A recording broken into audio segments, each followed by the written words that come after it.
No nii, tere, rõõm on jälle siin olla, ma näen, et saal on natuke tühjem, see on niisugune tavapärane ka meil loengute puhul, et hommikul loengu alguses on kõik kohal, teha väikene paus ja väikene loomulik kadu. Kuna me oleme ajast natukene üle, siis ma katsun teha seekord kiiremini, mul on slaide oluliselt rohkem, aga õnneks Anna ja Oliver on nii palju olulisi asju ära katnud, et esiteks need kaks uurimisrühma nime, mida ma enne enda ettekannes välja ei toonud. Minu enda uurimisrühma nimi on siis jätkusuutliku energeetika ja kütuste uurimisrühm. Ja kui Oliver näitas siin oma pikka teekonda erinevate uurimisrühmade osas, et see on olnud niisugune paratamatus, et ülikool on pidevas muutuses ja ega see ei ole ju halb, et seetõttu on meil olnud võimalus ka kiiresti areneda. Ja kindlasti ei tohiks siin meie tudengid, kolleegid, keegi ennast kuidagi ka pahasti tunda, et me oleme pragmaatilised ja me oleme väga interdistsiplinaarsed, mis tähendab seda, et nii mitmegi projekti puhul meil käibki kolleegide ristkasutus.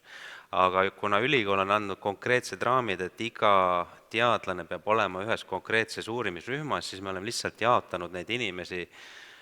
võimalikult loogiliselt, aga see ei tähenda seda, et nende panus teiste uurimisrühmade töödesse kuidagi oleks vähem tähtis või vähem oluline, et kindlasti iga kolleeg, kes meil on, iga tudeng, kes meil on, ta on väga väärtuslik ja nende tööl on alati ka väga suur tulem ja me hindame seda väga-väga kõrgelt, nii et kui ma siia olen täna toonud välja need teadlased, kes on siis minu uurimisrühma paigutatud, siis nagu Oliver ütles, et me teeme väga tihedalt koostööd Oliveri uurimisrühmaga, meil on Anna uurimisrühmaga tihedalt koostööd, ma näitan ka meie rahvusvahelisi projekte, kus me osaleme ja siis ka tõesti doktorantide puhulgi, et Liisa-Maria nime siin juba korra mainiti,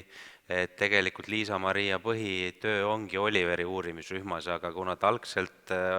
tuli ühele teisele teemale, Oliver sai endale rühmagrandi projekti, kus oli hädasti doktoranti vaja ja Liisa-Maria oli see hea inimene, kes meid välja aitas. Ja ühesõnaga, et me nagu üritame neid asju siin kuidagi vastavalt siis reeglitele ka paigutada ja ma korra näitan veel siin ka, et ma tahaks kindlasti välja tuua eraldi siin veel ka Alejandro ja Maisi, kes alles hiljaaegu on kaitsnud meie juures ka doktori ja nad mõlemad on otsustanud Tehnikaülikooli edasi jääda ja nagu siin Käti-Liis Põlluveer tõi välja, et ärge kuidagi järglaste saamist tahaplaanil jätke, siis Mais sellega õnneks tegelebki ja ta on peagi ka tagasi tulemas, nii et me täna arvestame temaga ja ta panustab tegelikult ka siis ühe siis tööstusdoktorandi juhendamisesse. Uurimissuundadesse ma väga sisse ei lähegi, ütleme nii, et üks meie instituudi edulugu, mida me oleme siis järjepidevusena ka oma eelkäijatelt siis nagu üle võtnud, ongi see, et me oleme nagu hunt kriimsilmad. Meil ei ole nagu ühte läbivat teemat, millega me aastast aastasse tegeleme, et on ta nüüd hea, on ta halb, ma ei oska öelda. Millega mina välja paistan, on põlevkivi, aga et ei teeks sellest järeldusi, et me ainult põlevkiviga tegeleme. Ma nüüd ei ütle muidugi, et põlevkivi kuidagi on halb, eks ole, et mina kindlasti olen üks nendest, kes arvab, et põlevkivi on mingisugune selline ressurss, mida me oskame täna väga nutikalt väärindada ja meil on ka, ma näitan teile varsti ka projekte, kus on võimalik siis seda veelgi nutikamalt väärindada ka nii, et keskkonnanõuded on täidetud. Infrastruktuuri te saate juba ise käia vaatamas, mille üle me oleme eriti uhked, on ikkagi unikaalne keevkihtpürolüüsi katsestend ja ringlev keevkihtpõletuskatsestend ja sinna juurde me hakkame ehitama ka nüüd veel siis keemilise ringgaasistamise katseseadet, nii et ka selline asi tegelikult on tulemas, et ei ole nii, et me ainult oleme ajaloos kinni. Projektide neid ma ei hakkagi välja tooma, ma algul mõtlesin, et juhul kui ma ei saa sõnu suust välja, et siis vähemalt loen siit maha, aga praegu õnneks mul seda probleemi ei ole. ja pigem on soov siis tutvustada neid niisuguseid suuremaid projekte, mis meil on, et noh, et mul on tõesti hea meel, et meil on 2 rühmagranti, et te teaksite siis, et Eestis Teadusagentuur jagab välja rühmagrante, mis noh, see näitab teaduse tõelist tipptaset. Mina veel sinnapoole püüdlen, ma see aasta olin seal 3. pingereas, aga õnneks meil on siin need, kes sinna tippu on juba jõudnud ja need on Anna ja Oliver. Nii et, aga et noh, et siis on mul niisugune väiksem asendustegevus ja selleks on siis üks Tempta projekt, mis on samas suurusmahus ja mis ongi fokusseeritud nüüd siis põlevkivile ja biomassile, kasutades siis kaasaegseid tehnoloogiaid ja soov on seal saada siis vesinikku, soov on sealt saada tahkeid materjale ja soov on siis seda kõike teha siis ka kliimaneutraalselt, ehk see süsinikdioksiid püütakse kinni ja ma ei tea, kas Kärri läks juba ära, aga eks ma siis vaatan, kuidas ma selle CO2 Kärrile veel maha müün, et noh, seal neid arenguvõimalusi on väga palju ja sellesse projekti on kaasatud siis ka meie energeetikaettevõtted, nii et ja lisaks muidugi ka siis riigiasutustele. Seda tehnilist skeemi ma teile ei hakka näitama, aga see väikene skeem võiks olla siis selline pilootseade, mida me tahame siis endale siia ülikooli hakata ehitama ja meil suvel käisid kolleegid Alejandro Dmitri Hispaanias ja järgmise nädala esmaspäev ja teisipäev nad on Rootsis Chalmersis, kus me siis tegelikult tegeleme tööstusspionaažiga, mis on siis mõlema poole pealt nagu kokku lepitud, ehk meie oleme ütelnud, et me tuleme tegema ja Rootsi pool on ütelnud, et jah, tulge.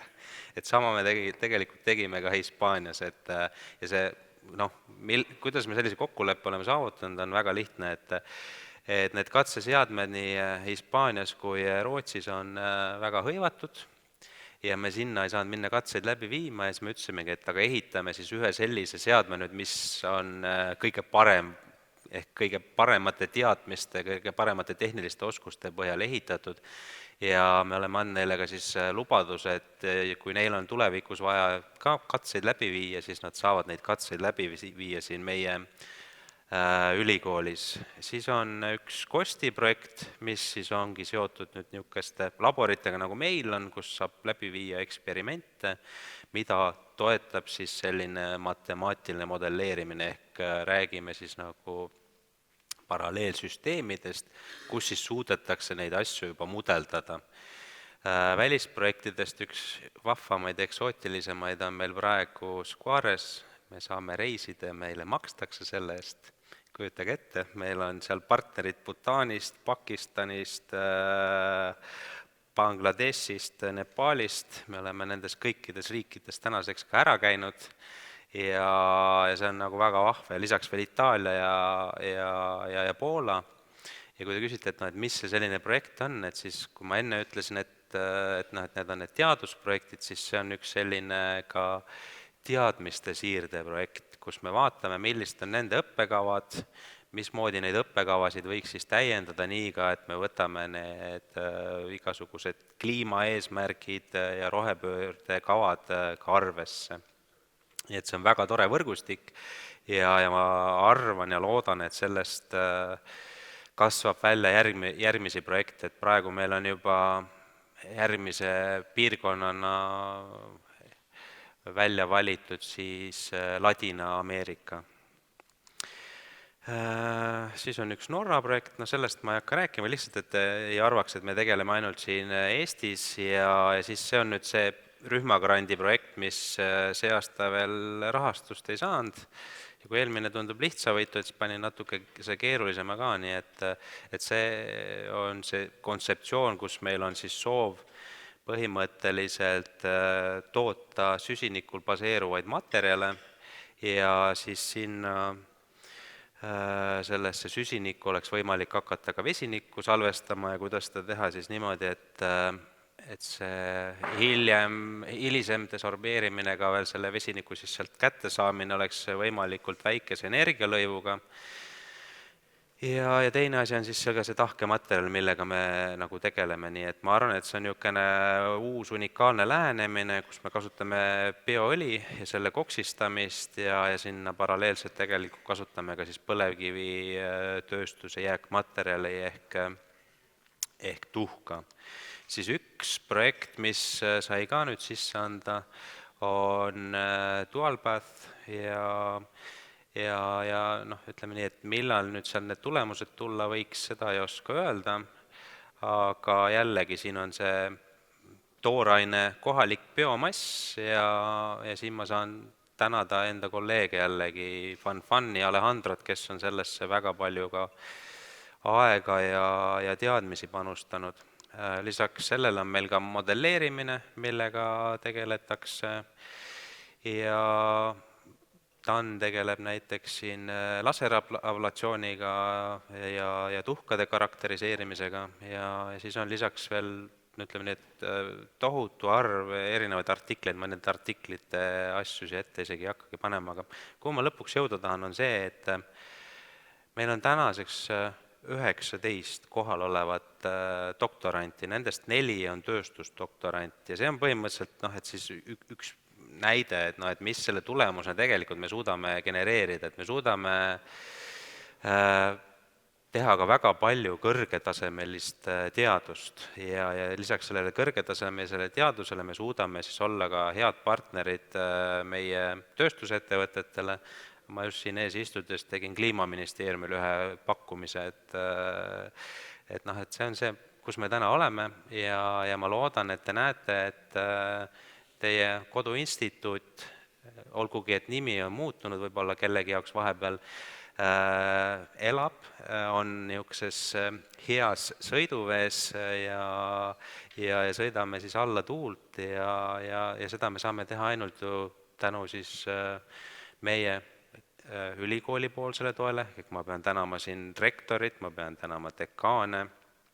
tugistruktuuride esindajaid, ma nägin siin, meil on teadusosakonna esindajad kohal, kindlasti ka õppeosakond, kõik, kes meid aitavad, aga lõpuks ma tahan jõuda ikkagi meie enda vilistlaste juurde, meie enda kolleegide juurde, doktorantide, magistrantide, bakalaureuse tudengite juurde, et ainult tänu teile me tegelikult suudame kõike seda, et noh, ja ma loodan, et tänaste ettekannete põhjal ka nägite, et miks ma siia Noora panin, et noh, et ei arvaks, et meil on ainult niisugused aeglased uimased professorid nagu mina, et on ka niisugust energiat, mida me tegelikult heas mõttes ammutame ka noortest ja mis annab meile ka jõudu edasiliikumiseks, nii et ma loodan, et seda energiat ja jõudu jätkab teil täna veel ka päeva lõpuni ja siinkohal ma tänan.